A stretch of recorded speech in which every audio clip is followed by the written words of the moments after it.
আসসালামু আলাইকুম, কেমন আছেন সবাই? আশা করি সবাই ভালো আছেন। আজকে আপনাদের সাথে শেয়ার করব অনার্স তৃতীয় বর্ষ 2022-এর সমাজবিজ্ঞান বিভাগের সাজেশন নিয়ে। বিষয়টির শিরোনাম হচ্ছে সমাজ মনোবিজ্ঞান।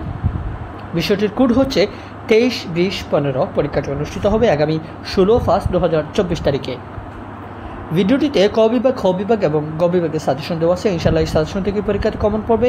প্রথমেই শেয়ার করব ক বিভাগের সাজেশন। ক বিভাগের প্রথম নম্বর প্রশ্ন হচ্ছে সমাজ মনোবিজ্ঞান সমাজস্থ ব্যক্তির আচরণের বিজ্ঞান। উক্তিটি কে বলেছেন? উক্তিটি মনোবিজ্ঞানী ক্রাচফিল্ড এবং ব্যালাচি বলেছেন। 2 নম্বর প্রশ্ন সমাজ মনোবিজ্ঞানে সামাজিক মিথস্ক্রিয়া প্রত্যয়টি প্রবক্তাকে? প্রবক্তা হচ্ছেন গ্যাব্রিয়েল টার্ডে। 3 নম্বর প্রশ্ন ইন্ডিভিজুয়াল ইন সোসাইটি গ্রন্থটির রচয়িতাকে?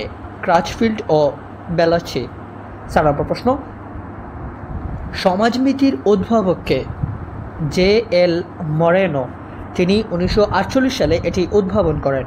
5 নম্বর প্রশ্ন মনোভাব পরিমাপের সবচেয়ে কার্যকর পদ্ধতি কোনটি? মনোভাব পরিমাপের সবচেয়ে কার্যকর পদ্ধতি হচ্ছে স্কেলিং পদ্ধতি।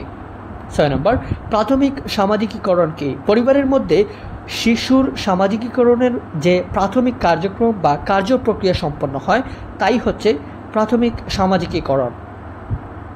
7 নম্বর অহম সেলফ কি বা অহং কি? অহম সেলফ হচ্ছে বলতে ব্যক্তি নিজেকে যা বলে জানে কিংবা নিজেকে যেভাবে প্রত্যক্ষ করে তাকেই বোঝায়। 8 নম্বর ইগো বলতে কি বুঝো? ইগো বলতে ব্যক্তিত্বের সচেতন অংশ এবং ব্যক্তির কার্যনির্বাহী সত্তাকে বোঝানো হয়েছে। 9 নম্বর ইডিপাস অ্যাসোনা কি? শিশুর পিতার প্রতি ঈর্ষাবোধ এবং মাতার প্রতি আকর্ষণ বোধ করাকে ইডিপাস অ্যাসোনা বলা হয়। 10 নম্বর আপন দর্পণ সত্তা কি?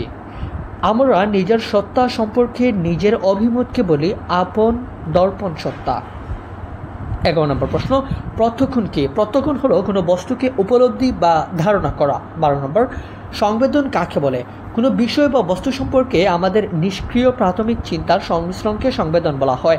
13 নম্বর সংযুক্তিসূচক মনোভাব কি? যে মনোভাব সমাজস্থ ব্যক্তিবর্গের মধ্যকার সামাজিক বন্ধনকে সুদৃঢ় করে তোলে সেগুলোকে সংযুক্তিমূলক মনোভাব বলা হয়। 14 নম্বর মনোভাব পরিমাপের সবচেয়ে কার্যকর পদ্ধতি কোনটি? সবচেয়ে কার্যকর পদ্ধতি হচ্ছে মানব পদ্ধতি। 15 নম্বর মনোভাব পরিবর্তনে ভারসাম্য মতবাদের প্রবক্তাকে? মনোভাব পরিবর্তনে ভারসাম্য মতবাদের প্রবক্তা হলেন মনোবিজ্ঞানী হাউজার ও নিউকম্ব। 16 নম্বর প্রশ্ন সামাজিক গোষ্ঠী কি? সামাজিক গোষ্ঠী বলতে 2 বা ততোধিক ব্যক্তির সমষ্টিকে বোঝায় যারা একটি স্বীকৃত সংগঠনের মাধ্যমে পরস্পরের উপর কাজ করে। 17 নম্বর প্রশ্ন গোষ্ঠী মন কি? গোষ্ঠী মন হচ্ছে সামষ্টিক মানসিক অবস্থা। 18 নম্বর প্রশ্ন C.H. কুলির মত অনুযায়ী গোষ্ঠী কত প্রকার এবং সেগুলো কি কি? চার্লস হর্টন কুলি গোষ্ঠীকে 2 ভাগে বিভক্ত করেছেন। প্রথমটি হচ্ছে মুখ বা প্রাথমিক গোষ্ঠী এবং দ্বিতীয়টি হচ্ছে গৌণ বা মাধ্যমিক গোষ্ঠী। 19 নম্বর প্রশ্ন প্রাথমিক গোষ্ঠীর একটি উদাহরণ দাও। প্রাথমিক গোষ্ঠীর একটি উদাহরণ হচ্ছে পরিবার। 20 নম্বর প্রশ্ন অনৈচ্ছিক গোষ্ঠী কি? যে গোষ্ঠীর সদস্যরা ইচ্ছে করে নয় বরং জন্মগতভাবে সদস্যপদ লাভ করে সে গোষ্ঠীকে অনৈচ্ছিক গোষ্ঠী বলা হয়।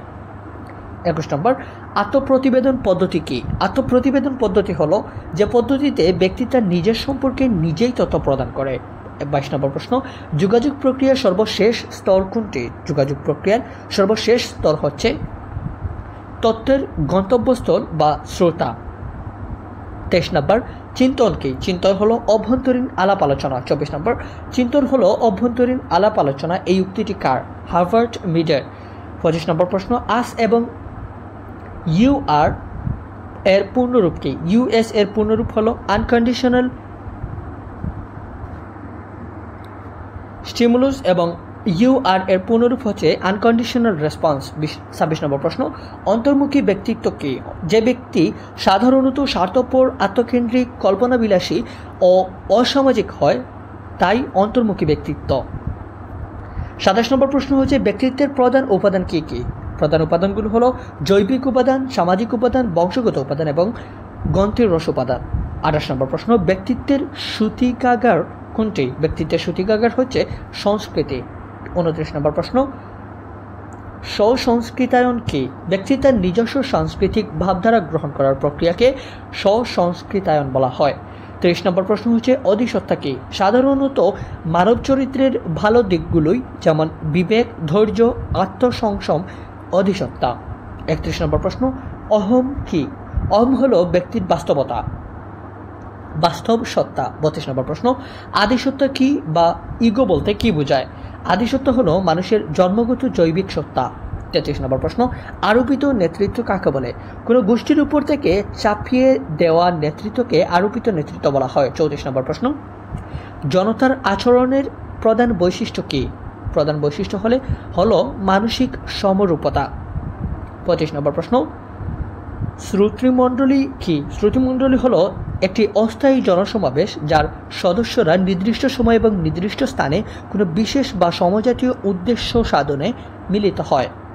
36 নম্বর প্রশ্ন উচ্চশৃঙ্খল জনতা কাকে বলে?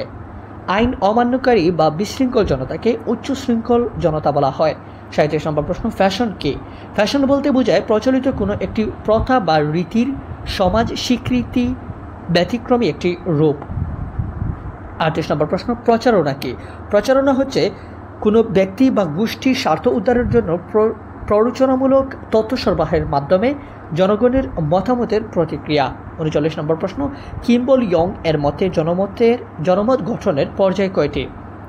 জনমত গঠনের পর্যায় হচ্ছে 4টি। সর্বশেষ প্রশ্ন জনমত গঠনের 2টি বাহনের নাম উল্লেখ করো, সংবাদপত্র এবং ইন্টারনেট। এটাই ছিল খ বিভাগের সাজেশন। এখন শেয়ার করবো খ বিভাগের সাজেশন। খ বিভাগের প্রথম নম্বর প্রশ্ন হচ্ছে মনোবিজ্ঞানের প্রকৃতি আলোচনা করো। 2 অন্তর্দর্শন পদ্ধতি কি? 3 নম্বর উচ্চশৃঙ্খল জনতার বৈশিষ্ট্যসমূহ আলোচনা করো।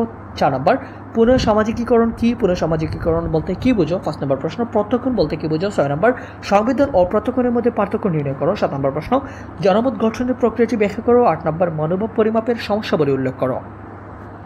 9 নম্বর প্রশ্ন হচ্ছে মনোভাব পরিমাপের বুগার্ডার্স স্কেল ব্যাখ্যা করো।